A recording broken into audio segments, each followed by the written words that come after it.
when I was preparing for my home birth. I found it quite hard really to get my head around how the setup would be. So hopefully you find this video useful. If you do, please put a little comment down below or a thumbs up so I know it's helping some of you. So getting started, these disposable bed mats are amazing. You can pick them up. These are from Boots, but you can pick them up anywhere. When the midwife came, they did bring some of these as well. They're called disposable bed mats, so they're like what you would put in under a child from stop them from bedwetting, or in hospitals they use them as incontinence sheets. So these are really great. You can scatter them around the house, especially where you're planning to sit. Really absorbent, so really good for once you've had the baby as well. Especially if there's going to be areas where you're going to have fluids other than water. So I'd recommend those.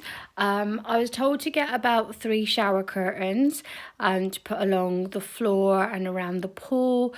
I didn't find 3 was enough. I would probably say you need 1 for like where you plan to just lie down and rest. 1 under the gimbal, which I'll come back to. I would say you probably want 1 either side of the pool and around the pool. Maybe 1 near to the bathroom. So I think I would say probably get about 5.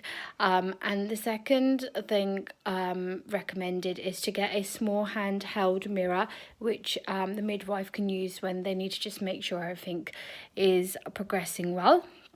So that's a kind of setup I had. So I had the pool in the middle, I had my ball to one side, and I had a kind of my kind of lying down area. So I just put some like a little blow up bed on one side, which I used for lying down in between. So once the contractions had started, I used my TENS machine. So this is what it looks like. And that has electrodes there. So the machine just has batteries in it. This one's a bit more of a complex TENS machine. A lot of the kind of pregnancy maternity ones tend to just have an up and down button and a boost feature. This one's a little bit more complex, but because I'm used to TENS machine, I found it actually really good to have a different amount of control. So here you've kind of pop it on, you can see the lights going on, and that just makes sure there's electricity going through both the 2 sets of electrodes here. So normally you would have, they come with electrodes, so you connect 2 on one side, 2 on one side. I used it on my back, so I had them opposite each other. So red and red over here, and a black and black, so they crossed over with my back spine in the middle. So as I said, that's the boost button that's been put on, so there's electrodes, impulses going for both sides, and then here you've got a pulse rate and a pulse width. So that's just how frequently, so the sensation is a bit like pins and needles. So this is how quickly you feel like the pins and needles are coming, and this is a kind of like how long each pulse is coming towards you, and like the intensity. So it's really worth just playing around with the different settings beforehand, so it's not a surprise when you do put it on what it actually feels like. But I found this absolutely amazing. And this time, I've always recommended using TENS, but I tend to use the water quite a lot in my first 2 labours, and this time I wanted to stay out the water a little bit longer because it's more kind of research to say going in the pool too early can slow down labour, so I wanted to stay a little bit longer outside, and so I wanted to try using the TENS more, and I have to say it was absolutely amazing. I was 6 centimetres before the midwife came. and that was purely just using the TENS machine. Yeah, and I still carried on using it after for a while, so it was great for the backache. Every time I felt like a contraction coming, I would whiz up the settings, and so it was a lot stronger, so I was focusing on this than my contractions coming. And there's just loads of research on how this helps with pain relief. But yeah, definitely a big distraction away from kind of the intensity of the labour contractions. And then whilst I had the TENS machine on, it was quite good, and it was encouraged a lot to keep moving. So that's great if you want to walk around, holding your partner, standing, doing squats. But I found that sometimes you just wanted to sit down, and the birth ball or exercise ball is absolutely great. So it's comes in generally about 2 sizes, depending on what your height is. I'll link the video of kind of exercises you can do on the ball whilst you're in labour. Yeah, absolutely amazing. You just blow it up. I've just used a balloon pump that I picked up from the pound shop. Pump it up, stick the little pin in the little hole here, and then it was good to go. And yeah, absolutely amazing. Keeps you moving, keeps your hips open. And yeah, really good way to get baby engaged and ready to come out, really. And then coming over to all these other bits here. So the next big thing that I used was the birth pool, and these are all the little bits that I've used. A friend recommended having some lavender oil, and also, if I can focus on that, oh, I brought 2 lavenders. That's not what I was supposed to do. Sage.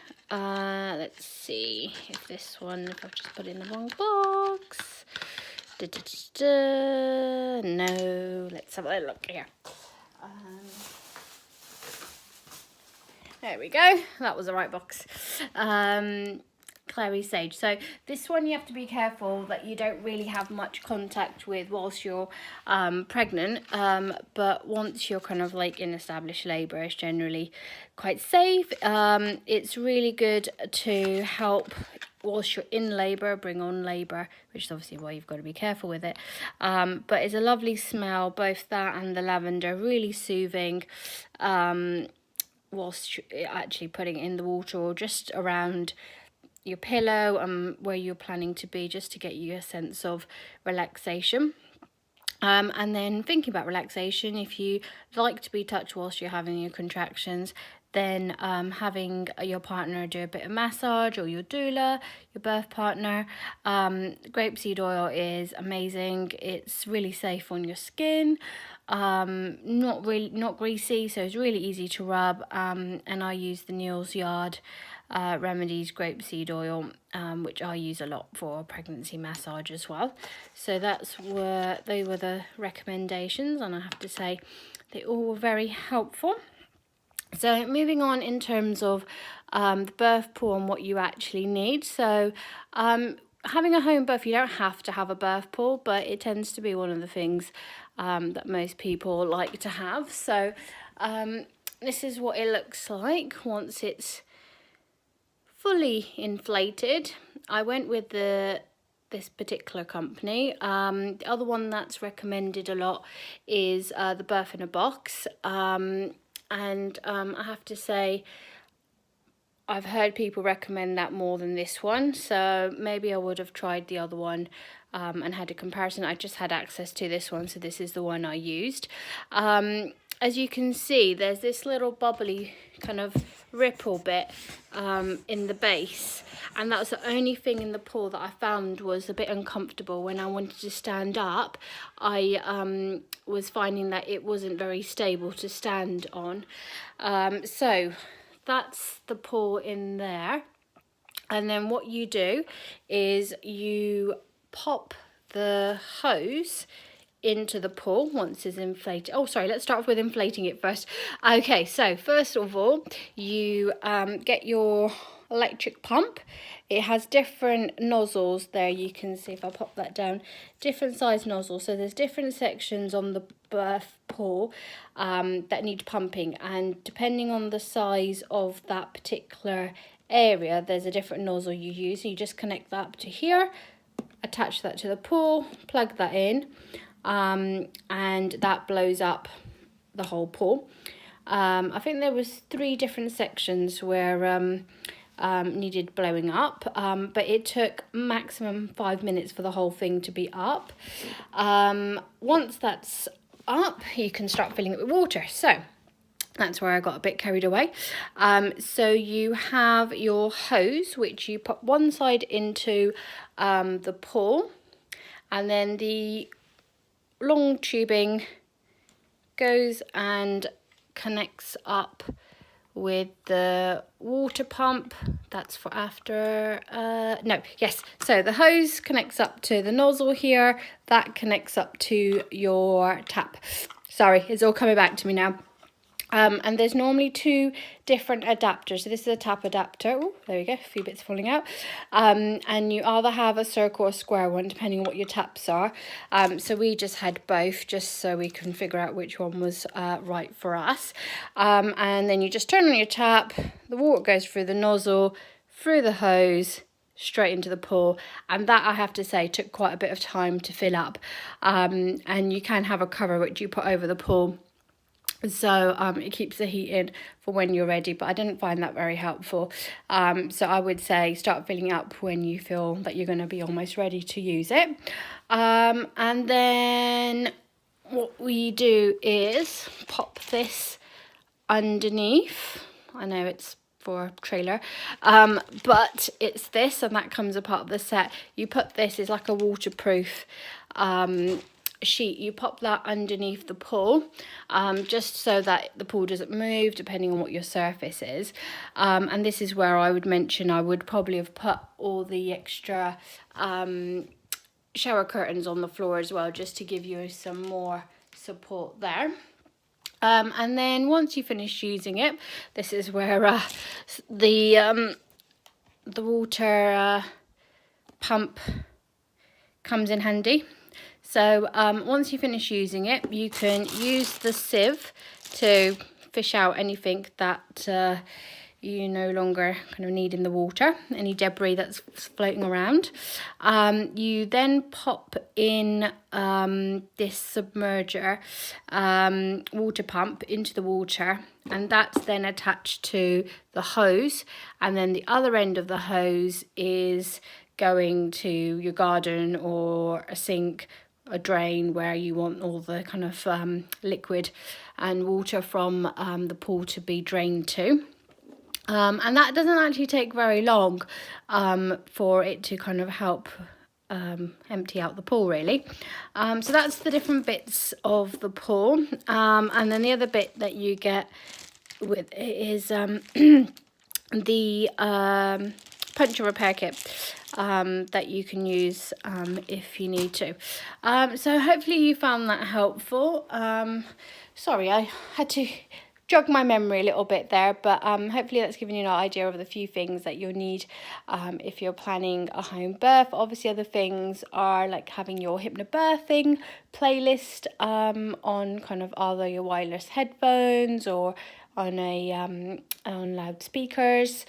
Can't think of anything else. Oh, and then the other thing I did say was I had a little section where I set up for lying down. So I just used a portable bed.